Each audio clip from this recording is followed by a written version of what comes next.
गढ़वा जिला से class 12th pre board examination का इकोनॉमिक्स का क्वेश्चन बच्चे द्वारा भेजा गया है, जो आर्ट्स साइंस कॉमर्स सभी के लिए महत्वपूर्ण है।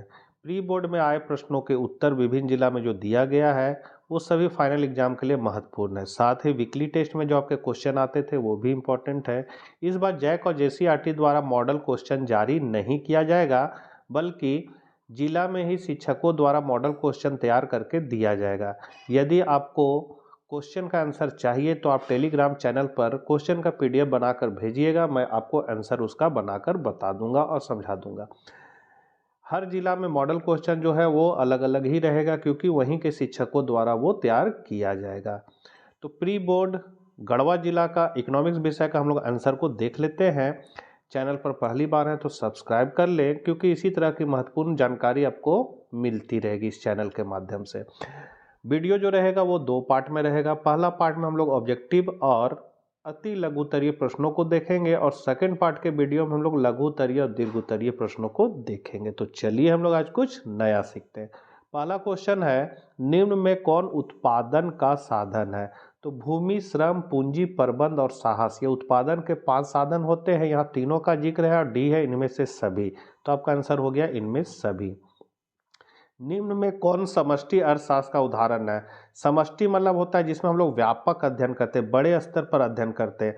और व्यष्टि अर्थशास्त्र मतलब जिसमें हम लोग व्यक्तिगत इकाइयों का अध्ययन करते हैं, जैसे एक फर्म एक उपभोक्ता का, तो इसमें व्यक्तिगत है मतलब ये नहीं है व्यष्टि अर्थशास्त्र है। एक उपभोक्ता लिखा हुआ, एक उत्पादक लिखा, ये सभी व्यष्टि अर्थशास्त्र का उदाहरण है।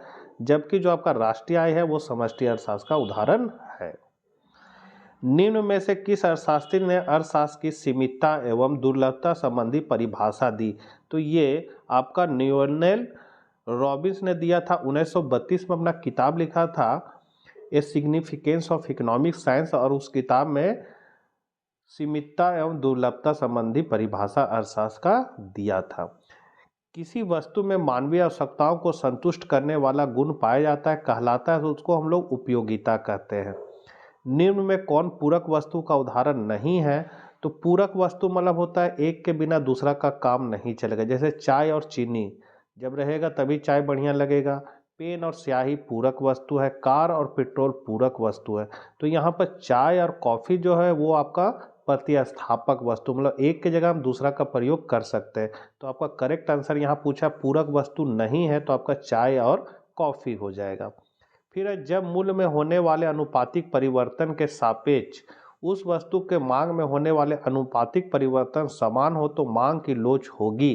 तो जिस अनुपात में मूल्य में परिवर्तन होगा उसी अनुपात में मात्रा में परिवर्तन हो, मतलब समान परिवर्तन होगा, तो उसको हम लोग इकाई के बराबर लोच कहेंगे। इसलिए आपका बी आंसर हो जाएगा। आगत एवं निर्गत के मध्य जो तकनीकी संबंध पाया जाता है कहलाता है, तो उसको हम लोग उपभोग फलन कहते हैं। क्या कहते हैं? उत्पादन फलन कहते हैं। उत्पादन फलन। अगला है, परिवर्तनीय अनुपात के नियम का संबंध होता है। तो परिवर्तनीय अनुपात का नियम का संबंध अल्पकाल से होता है, और यही यदि यहाँ रहता पैमाने के प्रतिफल का नियम का संबंध किससे होता है? पैमाने के प्रतिफल तब दीर्घकाल, और परिवर्तनीय रहे विविध अनुपात का नियम रहे, ये अल्पकालीन उत्पादन फलन को बताता है।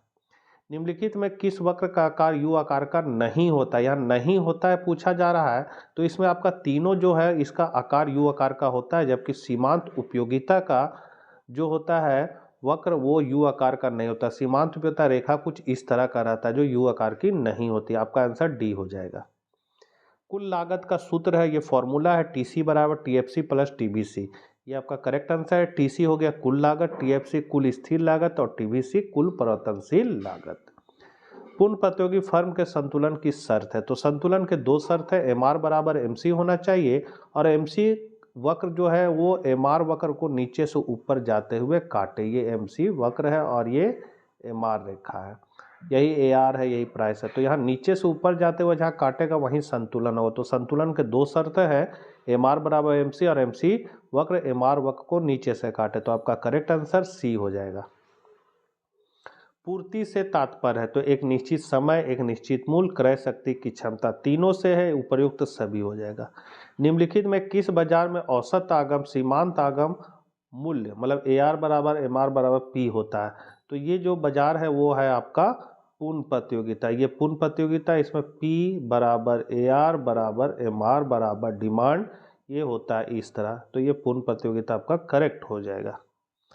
किसी वस्तु के मूल्य का निर्धारण होता है, तो वस्तु का जो मूल्य का निर्धारण होता है ये मांग है या पूर्ति है, दोनों जहां आपस में बराबर हो जाते हैं वहीं पर वस्तु का क्या होता है, मूल्य का निर्धारण होता है। इसलिए डी आपका हो जाएगा मांग और पूर्ति द्वारा। कीमत विभेद पाया जाता है, कीमत विभेद एक एकाधिकारी ही कर सकता है क्योंकि उसका मूल्य पर नियंत्रण रहता है और वो जो चाहे दाम रख सकता है, वो इसलिए अलग अलग जगह पर वो अलग अलग दाम में बेच सकता है वस्तुओं को या ले सकता है, इसलिए हो जाएगा एकाधिकारी बाजार।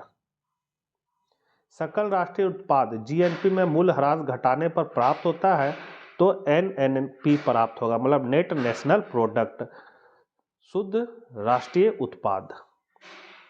राष्ट्रीय आय में शामिल किया जाता है, तो राष्ट्रीय आय में शामिल वही चीज किया जाएगा जो धन कमाने के उद्देश्य से जो काम किया जाता है उसको हम लोग आर्थिक क्रियाएं कहते हैं। तो इसमें आपका जो सी है, विक्रय हेतु सब्जी लगाना, ये आपका करेक्ट आंसर है। राष्ट्रीय आय के माप की विधि नहीं है, तो उत्पादन विधि जो है वो राष्ट्रीय आय के माप की विधि नहीं है। केंद्रीय बैंक का कार्य क्या है, तो नोट जारी करना, ये केंद्रीय बैंक का कार्य है। और बाकी बी सी डी में जो दिख रहा है ये व्यावसायिक बैंक का कार्य है। मुद्रा के प्राथमिक कार्य क्या है, तो विनिमय का माध्यम होता है और मूल्य का मापक होता है, ये प्राथमिक कार्य है, इसीलिए आपका सी आंसर हो जाएगा। और जो मूल्य का हस्तांतरण है ये मुद्रा का सहायक कार्य है। व्यापारिक बैंकों को अपनी कुल जमा राशि का एक निश्चित प्रतिशत केंद्रीय बैंक के पास जमा करना पड़ता है, इसे हम लोग क्या कहते हैं, इसको हम लोग कहते हैं नगद आरक्षित अनुपात, मतलब इसको शॉर्टकट में हम लोग कहेंगे CRR, कैश रिजर्व रेशियो। पूर्ति अपने मांग का स्वयं कर लेती है, क्या कर लेती है, यहाँ होना चाहिए था पूर्ति अपनी मांग का सृजन स्वयं कर लेती है, ठीक लिखा हुआ है। यह कथन JB से का है, कौन अर्थशास्त्री है, JB से। MPC का मान सदैव होता है, तो 0 और 1 के बीच होता है, आपका A हो जाएगा। यदि किसी अर्थव्यवस्था में MPC का मान 0.8 है तो MPS का मान क्या होगा, तो यहाँ पर एक फॉर्मूला हम लोग लगाएंगे, MPC प्लस MPS बराबर होता है 1 और MPC का मान कितना है 0.8, तो यहाँ लिखेंगे इतना। अब 0.8 को उठा के 1 की इधर ले आएंगे तो हो जाएगा MPS बराबर 1 माइनस 0.8। अब 1 में 0.8 को घटा दिया तो आपका आंसर आ जाएगा 0.2 जो सी में है, तो आपका करेक्ट आंसर 24 का सी हो जाएगा। जब किसी कर का कराघात एवं करापात एक ही व्यक्ति पर पड़ता है तो इस कर को क्या कहा जाता है, इसको हम लोग कहते हैं प्रत्यक्ष कर, मतलब कराघात एवं करापात, मतलब जिस पर टैक्स लगाया गया है वही टैक्स का भुगतान कर रहा है, तो इसको हम लोग प्रत्यक्ष कर कहते हैं। तो आपका 25 का हो गया डी। अप्रत्यक्ष कर का उदाहरण है, अप्रत्यक्ष कर मतलब होता है जिस पर टैक्स लगाया गया वो टैक्स ना देकर दूसरा पर टाल दे और वो दूसरा आदमी उस टैक्स का भुगतान करेगा, उसको हम लोग अप्रत्यक्ष कर कहते हैं। जैसे वस्तु में अगर आप धारा रिफाइंड तेल खरीदे तो उसका पैकेट में क्या रहता है, दाम लिखा रहता है टैक्स, ऑल टैक्स इंक्लूडेड, इसका मतलब है कि उस कीमत में टैक्स लगा हुआ है। अब जो भी उपभोक्ता उस धारा रिफाइंड का पैकेट खरीदेगा उसको उस टैक्स का भुगतान करके खरीदना पड़ेगा, इसीलिए उसको हम लोग अप्रत्यक्ष कर कहते हैं। तो ये आपका वस्तु और सेवा कर हो जाएगा। व्यापार से संबंधित है, तो जिसमें दृश्य वस्तुओं के आयात निर्यात से व्यापार से संबंधित है। दृश्य वस्तु मतलब होता है जिसको हम लोग देख सकते हैं, छू सकते हैं, उसको हम लोग दृश्य वस्तु बोले, जैसे आटा मैदा चीनी, उसको हम लोग देख सकते हैं, छू सकते हैं, नाप सकते हैं। और अदृश्य वस्तु हो गया जिसको हम लोग देख या छू नहीं सकते हैं, जैसे डॉक्टर का सेवा, इंजीनियर का सेवा, ये सब क्या है, अदृश्य वस्तु कहलाता है। तो 27 का यहाँ ए हो गया। 28 है, लेखा के दृष्टि से भुगतान संतुलन सदैव होता है, तो ये हमेशा संतुलित होता है। भारत का कोई व्यक्ति मलेशिया में रहता है और वहाँ से अपने घर धन प्रेषित करता है, यह धन किस खाते में शामिल किया जाएगा, तो ये चालू खाता में शामिल किया जाएगा। किसी अर्थव्यवस्था में कितनी केंद्रीय समस्या होती है, तो अर्थव्यवस्था में केंद्रीय समस्या जो होती है वो 3 होती है, क्या, कैसे, किसके लिए। क्या उत्पादन किया जाए, पहला समस्या, कैसे उत्पादन किया जाए, दूसरा समस्या, और किसके लिए उत्पादन किया जाए, तीसरी समस्या। तो यहाँ 3 हो जाएगा। अब हम लोग अति लघु उत्तरीय प्रश्नों को देखते हैं। सीमांत उपयोगिता किसे कहते हैं? बहुत हिट क्वेश्चन है और बहुत सारा जिला में ये प्री बोर्ड में आया है। तो किसी वस्तु की एक अतिरिक्त इकाई का उपभोग बढ़ाने पर कुल उपयोगिता में जितनी वृद्धि होती है उसे उस वस्तु की सीमांत उपयोगिता कहते हैं। जैसे मान लीजिए पहला रोटी खाए तो आपको 10 उपयोगिता मिला, दूसरा रोटी खाए तो आपको 20 उपयोगिता मिला। तो सीमांत उपयोगिता क्या हो जाएगा? तो TUN मतलब होगा दूसरा इकाई का अगर हम निकाल रहे हैं तो यहाँ TUN मेरा 20 कहलाएगा और TUN-1 क्या कहलाएगा? तो 2 के एक पहले वाला, तो क्या हो जाएगा? 10। तो 20 - 10 मतलब 10 सीमांत उपयोगिता। यही अगर तीसरा रोटी खाएंगे तो हमको 30 उपयोगिता मिलेगा। तब यहाँ पर TUN मेरा क्या कहलाएगा? 30। जिस इकाई का निकालेंगे वो TUN कहलाएगा और इसके एक पहले वाला मतलब 2 वाला है 20, तो 30 - 20 करेंगे तो 10 आएगा, वो मेरा सीमांत उपयोगिता निकल जाएगा। भुगतान संतुलन से आप क्या समझते हैं? तो भुगतान संतुलन से आशय देश के समस्त आयातों एवं निर्यातों एवं अन्य सेवाओं के मूल्य के संपूर्ण विवरण से होता है। मतलब जो भी आयात और निर्यात होते हैं उनका जो संपूर्ण लेन देन दोनों पक्ष का लेखा जोखा होता है। इसमें दृश्य और अदृश्य दोनों वस्तुएं शामिल होती है। तो इसके अंतर्गत लेन देन के दो पक्ष होते हैं। एक ओर तो देश की विदेशी मुद्रा की लेनदारियों का विवरण रहता है जिसे धनात्मक पक्ष कहते हैं, तथा दूसरी ओर उस देश की समस्त देनदारियों का विवरण रहता है जिसे ऋणात्मक पक्ष कहते हैं। धनात्मक पक्ष इसलिए कहेंगे क्योंकि हमको लेना है, विदेश से मेरे पास आ रहा है पैसा, तो लेनदारी, और देनदारी मतलब हमको देना है, मतलब मेरे पास से निकलेगा, माइनस होगा, तो इसलिए ऋणात्मक पक्ष हो जाएगा। 33 है प्रगतिशील कर किसे कहते हैं? तो प्रगतिशील कर वह कर है जिसकी दर आय अथवा संपत्ति में वृद्धि के साथ साथ बढ़ती जाती है। इस प्रणाली में जिस व्यक्ति की आय जितनी अधिक होगी उससे उतना ही अधिक कर वसूला जाएगा। कहने मतलब है कि जैसे जैसे आपका इनकम बढ़ेगा आपको टैक्स की जो दर है वो भी बढ़ते जाएगा। इस तरह के कर को हम लोग प्रगतिशील कर कहते हैं। एकाधिकारी बाजार की विशेषताओं को बताएं। एकाधिकार मतलब होता है मोनोपोली, जिसमें मोनो का होता है एक और पोली का अर्थ होता है विक्रेता। तो जब बेचने वाला एक हो तो उसको हम लोग एकाधिकारी कहेंगे। इसकी मुख्य विशेषता क्या क्या है? और वो जो भी वस्तु बेचेगा उसका कोई निकट प्रतिस्थापन वस्तु बाजार में उपलब्ध नहीं होगा।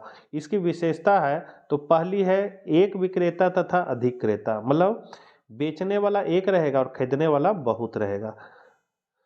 तो इसका डिटेल आप देख लीजिए। दूसरा है नए फर्मों के प्रवेश पर बाधाएं, मतलब नया फर्म जो है वो उद्योग में प्रवेश आसानी से नहीं कर सकता, उसको पेटेंट अधिकार लेना होगा तभी उद्योग में कोई भी फर्म प्रवेश कर सकता है। तीसरा है निकट स्थानापन्न का अभाव, मतलब एकाधिकारी जो भी वस्तु का निर्माण करेगा, उत्पादन करेगा, वो आसानी से बाजार में और कहीं उपलब्ध नहीं होगा, वो उसी उत्पादक के पास आपको मिलेगा, इसलिए निकट स्थानापन्न का अभाव रहेगा। कीमत नियंत्रण, एकाधिकारी जो भी वस्तु बनाएगा उसका वो खुद ही कीमत निर्धारित करेगा, उसका कीमत पर पूरा नियंत्रण रहेगा। कीमत विभेद की संभावना, अब एकाधिकारी का इच्छा है कि हजारीबाग में हम ये चीज़ को 10 रुपया में बेचे, रामगढ़ जिला में 15 रुपया में बेचे और गढ़वा में हम 50 रुपया में बेचे, वो उस पर निर्भर करता है और इसी को हम लोग कहते हैं मूल्य विभेद करना। ऐसा एकाधिकार में संभव है। जो डिटेल आपका यहाँ लिखा हुआ उसी को आप लोग लिखिएगा, मैं आपको केवल अपनी भाषा में समझा दे रहा हूँ। हस्तांतरण आय से आप क्या समझते हैं? तो हस्तांतरण आय से तात्पर्य किसी भी आय से है जो प्राप्तकर्ता भुगतानकर्ता को बदले में कोई वस्तु सेवा या परिसंपत्ति प्रदान किए बिना प्राप्त करता है। छात्रवृत्ति, पेंशन, अनुदान, दान, उपहार, भत्ता आदि, मतलब बिना काम किए हुए यदि आपको सरकार पैसा दे रहा है तो वो हस्तांतरण भुगतान है। जैसे आपको स्कॉलरशिप मिला तो आप सरकार का कोई तो काम किए नहीं, फिर भी आपको स्कॉलरशिप मिल रहा है तो वो हस्तांतरण भुगतान कहलाएगा। मैया योजना, बिना काम करले हुए जो पैसा मिल रहा है 2500 रुपया, वो क्या है? हस्तांतरण भुगतान का उदाहरण है। रेपो दर क्या है? तो रेपो दर वह ब्याज दर है जिस पर भारतीय रिजर्व बैंक वाणिज्य बैंकों को धन उधार देता है। मतलब बैंक को भी उधार लेने की आवश्यकता होती है और जब रिजर्व बैंक बैंक को ऋण देता है तो वो रेपो दर कहलाता है। सम लागत रेखा को परिभाषित कीजिए। तो सम लागत रेखा आगतों के उन संयोजनों को दर्शाती है जिनकी खरीद एक निश्चित व्यय राशि से की जा सकती है। इसे आइसोकॉन्ड लाइन भी कहते हैं। सम उत्पाद रेखा उत्पादन के दो साधनों जैसे श्रम और पूंजी के विभिन्न संयोजनों को दर्शाती है। सम उत्पाद वक्र कुछ इस तरह का रहता है, इसको हम लोग बोलेंगे IQ, आइसोकॉन्ट कर्व, और इसका प्रत्येक बिंदु उत्पादन के साधनों के संयोग को बताता है। जैसे मान लीजिए अगर हम लोग ए बिंदु को लेते हैं तो इधर है श्रम और इधर है आपका पूंजी। तो ए बिंदु पर आपका बता रहा है कि हम श्रम का कितना मात्रा ले रहे हैं और पूंजी का कितना मात्रा ले रहे हैं। बी बिंदु पर आएंगे तो श्रम का फिर कितना मात्रा लिए, पूंजी का कितना, तो साधनों के यहाँ संयोग को बताता है और ये उत्पादक के संतुलन को भी दर्शाता है। उत्पादक किसे कहते हैं? तो उत्पादक वह व्यक्ति है जो अपने लाभ के लिए वस्तुओं का उत्पादन करता है। तो ये थे आपके ऑब्जेक्टिव और अति लघुतरीय प्रश्न। सेकंड पार्ट के वीडियो में हम लोग लघुतरीय और दीर्घोत्तरीय प्रश्नों को देखेंगे। बच्चों वीडियो मिस नहीं कीजिएगा क्योंकि फाइनल एग्जाम के लिए ये सभी क्वेश्चन बहुत इंपॉर्टेंट है। तो मिलते हैं नेक्स्ट वीडियो के साथ। जय हिंद, जय भारत।